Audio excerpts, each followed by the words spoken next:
Let's bring in Alec Young, Chief Investment Strategist at MapSignals. Alec, thanks very much indeed. Generally, though, the outlook positive, even if the Fed's in no hurry to cut borrowing costs?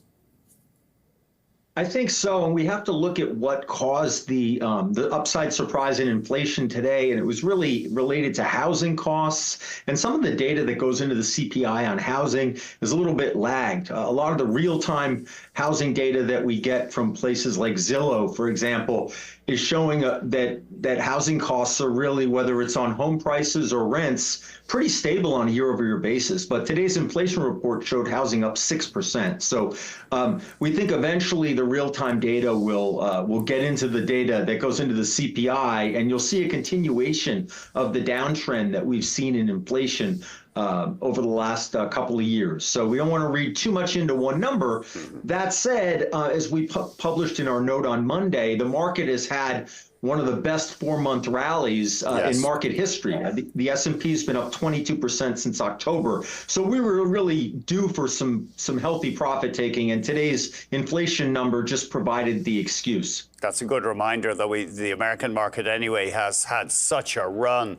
You reckon, I like this, rate cuts may be delayed, but they won't be denied. Is there a pressing case to bring down interest rates? Certainly not in the near term. Chairman Powell's made it clear that they want to, they welcome the progress, the downtrend in inflation, but they want to see more before they start to cut. The market's pushed out the first rate cut from March to June.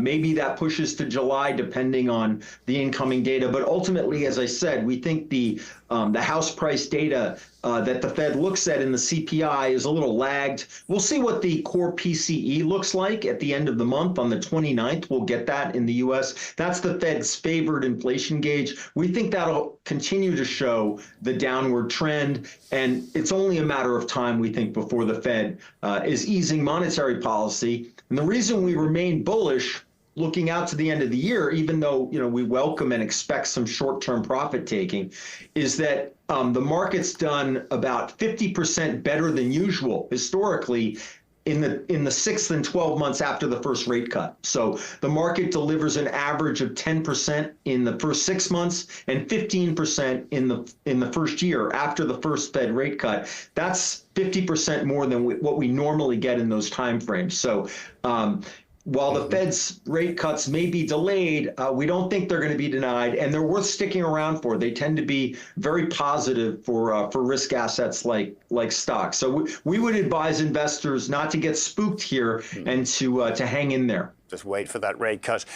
You have a nice chart for us here showing U.S. economic growth and the increase and inflation. So we've seen a steady drop in core inflation, and GDP growth it's moderated, but of course you've not gone into any kind of slump in the United States.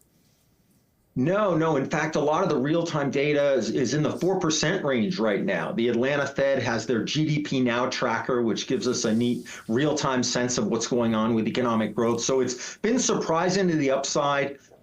That means inflation maybe comes down a little bit more slowly than some had hoped, but there's worse problems for stocks than a strong economy. Earnings have been very resilient, continue to power to record highs. So we think as long as the inflation downtrend gets back on track over the next couple of months, which we think it will, so will the bull market in stocks. You also track a thing you call the Big Money Index. Remind us what that is and what is it telling you right now?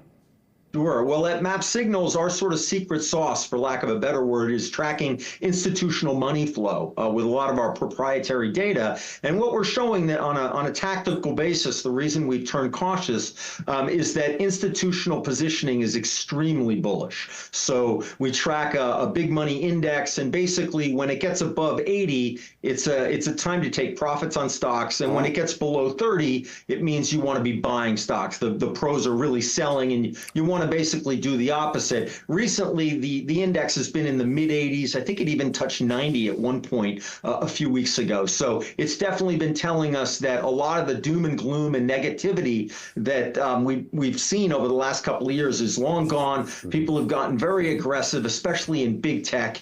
and our index and our historical data tell us that that's going to lead to better buying opportunities on weakness in the future. And so that's one of the tactical value adds that we offer our clients at MapSignals, is this sort of contrarian indicator on what the pros are doing. Although, is that not a bearish signal, the fact that it's gone into overbought territory?